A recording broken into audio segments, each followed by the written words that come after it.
दोस्तों नमस्कार। आज भारत सरकार की कैबिनेट ने वन नेशन वन इलेक्शन के प्रपोजल को मान्यता दे दी है।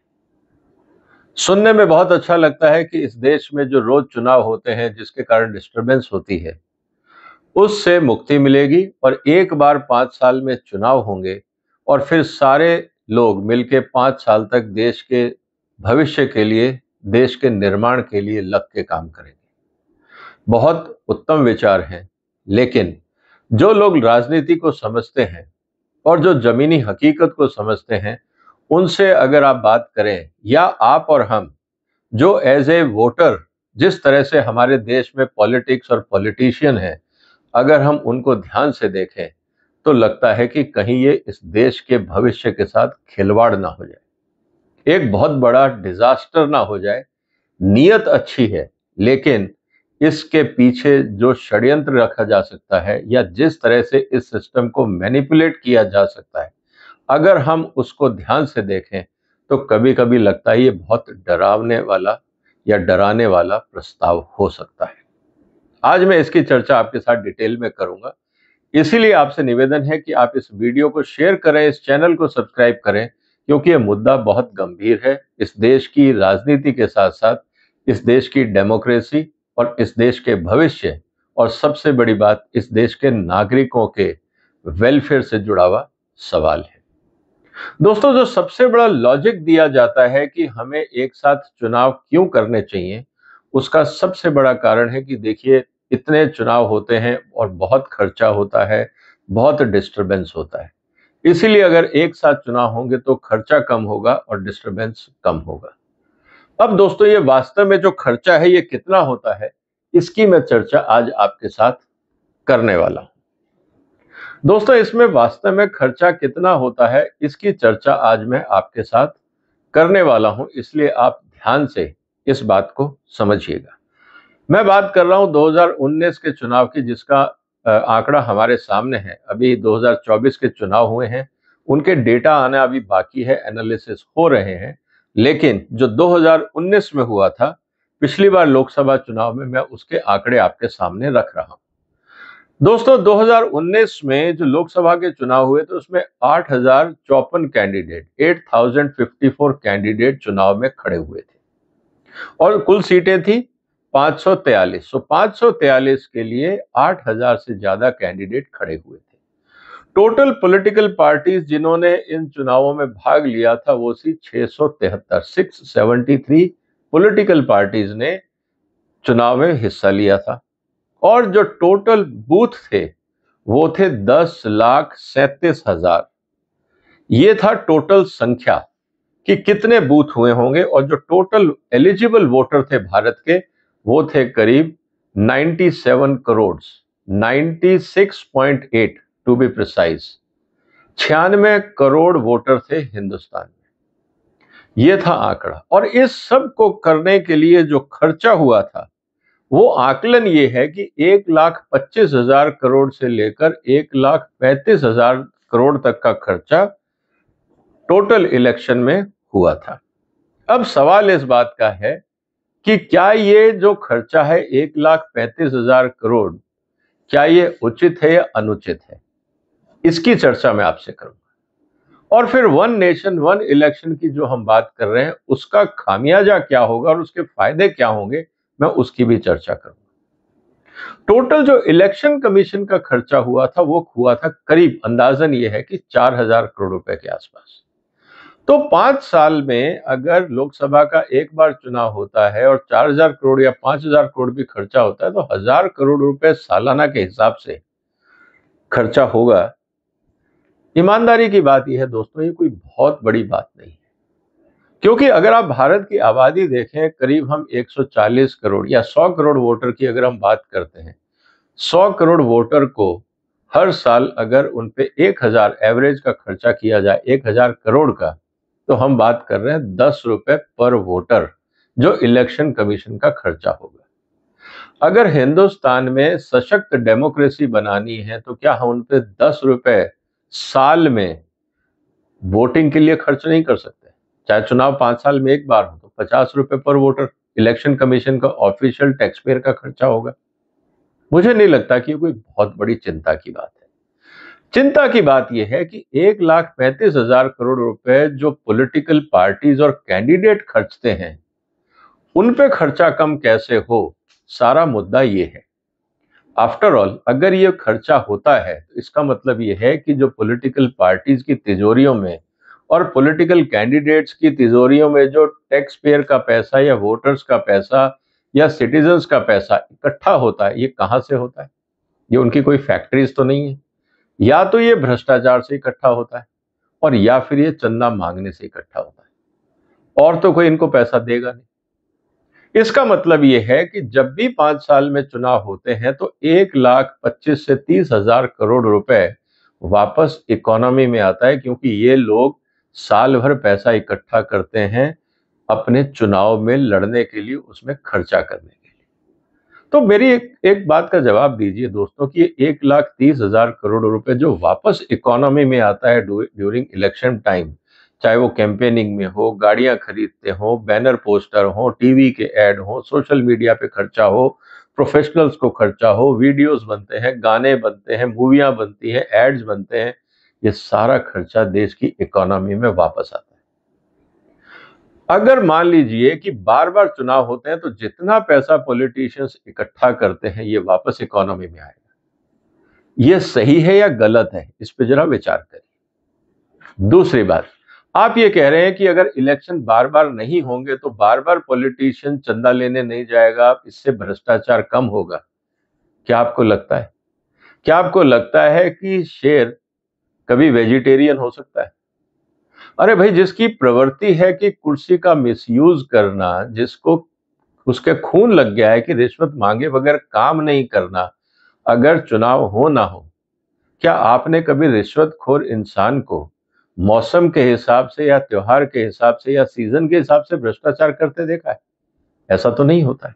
तो ये आर्ग्यूमेंट कि अगर बार बार चुनाव होते हैं इससे भ्रष्टाचार बढ़ता है क्योंकि खर्चा बढ़ता है, मैं इस तथ्य को मानने को तैयार नहीं। तो पहली बात तो दोस्तों बहुत सीधी सी बात ये है। दूसरा आर्ग्यूमेंट ये है कि साहब इससे वोटर परसेंटेज बढ़ता है।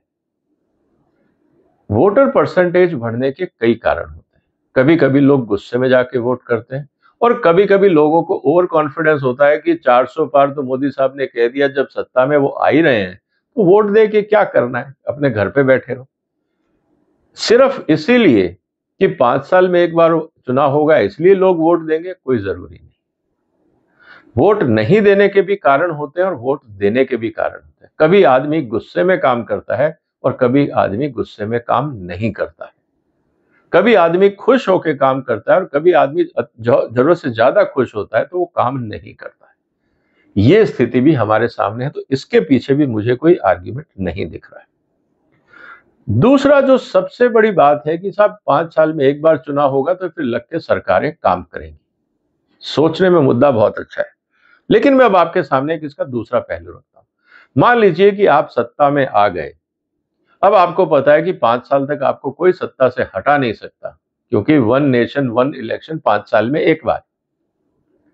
तो आप तो बिल्कुल तानाशाह हो जाओगे, क्योंकि आपको पता है कि अब कोई हटा ही नहीं सकता। मेरे को कॉन्स्टिट्यूशनल गारंटी है कि 5 साल कुर्सी पे मैं ही बैठूंगा, तो मैं काम करूं या ना करूं, मैं जनता का ध्यान रखूं या ना करूं।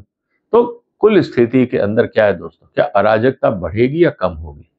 और इससे जुड़ा हुआ सवाल यह है कि इसका मतलब सत्ता में आने के लिए मैं किसी भी हद पे फ्रीबीज बांटना शुरू करूंगा कि मैं आपके अकाउंट में 5 लाख रुपए डाल दूंगा, 50 लाख रुपए डाल दूंगा, कुछ भी बोलूंगा और जनता को गुमराह करूंगा और सत्ता में आ जाऊंगा। और एक बार सत्ता में आ गया तो 5 साल तक मुझे कोई हिला नहीं सकता। तो बताइए, इस देश में अराजकता बढ़ेगी या लोकतंत्र बढ़ेगा?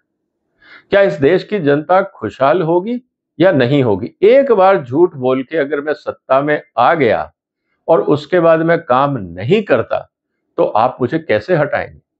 1 नेशन 1 इलेक्शन का जो एजेंडा है उसमें ये भी चीजें हमें सोचनी पड़ेगी। इसके अलावा आज क्या होता है दोस्तों, जब बार बार इलेक्शन होते हैं तो पॉलिटिशियंस इस बात से डरे रहते हैं कि अगर हमने काम नहीं किया तो हो सकता है कि लोकसभा में अगर हमने अच्छा काम नहीं किया, मतलब सेंट्रल गवर्नमेंट में, तो इसका खामियाजा स्टेट पे भी पड़ेगा, और स्टेट गवर्नमेंट ने अच्छा काम नहीं किया तो इसका खामियाजा लोकसभा में भी पड़ेगा।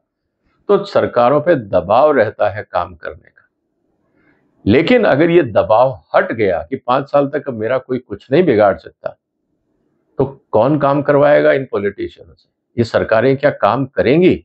जो दबाव में काम नहीं करती, डर के काम नहीं करती, जब डर ही नहीं रहा, दबाव ही नहीं रहा, तो क्या ये काम करेंगी? इसके बारे में भी हमें सोचना होगा। दूसरा सबसे बड़ी बात, नेशनल इश्यूज और रीजनल इश्यूज अलग होते हैं। लेकिन जब आप एक साथ चुनाव कराओगे, तो क्या नेशनल इश्यूज और रीजनल इश्यूज में आम आदमी डिफरेंशिएट कर पाएगा? अगर ऐसा होता, तो जिन पार्टियों को लोकसभा में सफलता मिलती है, वो स्टेट इलेक्शन क्यों हार जाते हैं? या जो स्टेट इलेक्शन जीतते हैं, वो लोकसभा के चुनाव क्यों हार जाते हैं? और जब आप एक साथ करने बैठोगे, तो क्या आप ये मान के चलते हो कि पूरे जो 100 करोड़ के आसपास इस देश का वोटर होगा, वो सब इतने मैच्योर हो जाएंगे कि वो इस डिफरेंशिएशन को समझ पाएंगे? और उसके बाद अगर आप ये कहते हो कि हम एक दिन नहीं कराएंगे, हम दोनों के बीच में हफ्ते 2 हफ्ते का गैप दे देंगे, तो इसका मतलब ये है कि पूरा इलेक्टोरल प्रोसेस महीने भर चलेगा। इसका मतलब पूरा सिक्योरिटी एस्टेब्लिशमेंट्स, पूरी जो ब्यूरोक्रेसी है, वो सब महीने 2 महीने तक काउंटिंग में, इलेक्शन अरेंजमेंट में उलझी रहेगी। क्या इससे फायदा होगा? इस बात को भी हमें समझना होगा। जब आप इलेक्शन कर रहे हैं, बड़ी पार्टियां और छोटी पार्टियां दोनों लड़ती हैं। नेशनल इलेक्शन और स्टेट इलेक्शन अगर साथ होंगे, तो जो छोटी पार्टियां हैं, जिनके पास पब्लिसिटी का पैसा कम है, आपको नहीं लगता कि वो सीन से ही गायब हो जाएंगी, वो वाइप आउट हो जाएंगी? क्योंकि बड़ी पार्टियां इतना शोर मचाएंगी कि छोटी पार्टियों को स्पेस ही नहीं मिलेगा, और जनता की नजरों से वो लोग दूर हो जाएंगे। क्योंकि वो चाहे कितने भी महत्वपूर्ण मुद्दे उठाएं, लेकिन उनके पास शोर मचाने के लिए पैसे और संसाधन नहीं है, तो क्या वो नहीं लगता कि वो वोटिंग सिस्टम से बाहर हो जाएंगे? इस पे भी हमें सोचना होगा। साथ ही साथ जब पॉलिटिकल डिफेक्शन होता है, जैसे आप महाराष्ट्र का उदाहरण देख लीजिए, बाकी जगह है, आपने 5 साल के लिए सत्ता बनाई, और बीच में से आधे लोगों को लगता है कि चीफ मिनिस्टर की शक्ल हमें पसंद नहीं है, हमें बदलना है, और उनमें से एक गुट अलग होकर एक अलग पार्टी बनाता है और कहता है हम अब इस गुट को समर्थन नहीं दे रहे हैं। उस स्थिति में क्या होगा? क्योंकि अब मेजॉरिटी तो रही नहीं। डिफेक्शन की स्थिति में चीफ मिनिस्टर के पास मेजॉरिटी नहीं है, और बाकी जो ग्रुप है उसका साथ नहीं दे रहे, तो सरकार गिरेगी या नहीं? और अगर सरकार गिर जाती है, तो क्या आप दोबारा चुनाव कराओगे या नहीं? या आप मजबूरी में लोगों को कहोगे नहीं, जो बचे हुए हैं वो अपनी सरकार, मिली-जुली सरकार बना ले, चाहे वो आइडियोलॉजी मेल करे या ना करे? इस बात को भी हमें समझना होगा कि डिफेक्शन की स्थिति में जब दोबारा चुनाव की नौबत आती है, तो चुनाव क्या नहीं कराओगे? उस स्थिति में क्या होगा? साथ ही साथ अगर मान लीजिए किसी कारण से प्रेसिडेंट रूल लग जाता है, प्रेसिडेंट रूल में ये कहा जाता है कि 6 महीने बाद आपको इलेक्शन करने हैं, तब आप क्या करोगे? मान लीजिए कहीं पे अराजकता हो जाती है, जैसे राम मंदिर के सामने हमने देखा कि कांग्रेस ने बीजेपी के 4 स्टेट्स को, जब अयोध्या में घटना हुई थी, ढांचा गिराया गया था, तो सारी बीजेपी की सरकारों को बर्खास्त कर दिया था। उस स्थिति में क्या आप दोबारा चुनाव नहीं कराओगे? या 5 साल का इंतजार करोगे, या 4 साल का इंतजार करोगे चुनाव कराने में? क्या ये लॉजिकल होगा? फिर ये वन नेशन वन इलेक्शन के एजेंडा का क्या होगा? और मान लीजिए कि ऑपोजिशन ने नो कॉन्फिडेंस मोशन पास किया, प्रपोज किया, और मोशन अप्रूव हो गया सदन में, तो सरकार को तो रिजाइन देना पड़ेगा। अब जब आप सरकार रिजाइन दे देती है, ऑपोजिशन ने सरकार तो गिरवा दी, लेकिन इकट्ठे होकर वो सरकार बना नहीं सकते, और असेंबली डिसॉल्व हो जाती है, तब आप इलेक्शन कराएंगे या नहीं कराएंगे? उस स्थिति में वन नेशन वन इलेक्शन का क्या होगा? तो दोस्तों, मेरा ये कहना है कि डिसॉल्यूशन ऑफ असेंबली, जब विधानसभा भंग की जाएगी या केंद्र सरकार भंग की जाएगी, उस स्थिति के अंदर क्या चुनाव होंगे या नहीं? और अगर 5 साल के लिए राजनेताओं को खुली छूट दे दी जाए, तो आपको क्या लगता है कि वो इस देश के भले के लिए काम करेंगे, या वो और भी निरंकुश होकर भ्रष्टाचारी का हो जाएंगे, या देश में शोषण होगा, या एकदम राजा की तरह रहेंगे और जनता का काम करने का जो जरूरत है उसको भूल जाएंगे? आपको क्या लगता है दोस्तों? आपके अनुभव से क्या वन नेशन वन इलेक्शन 5 साल तक फिर कोई चुनाव नहीं होगा? क्या आपको लगता है कि इस देश की जनता जब अपना रोष व्यक्त करेगी और ये राजनेता नहीं सुनेंगे, तो क्या हमें 5 साल इनको झेलना चाहिए?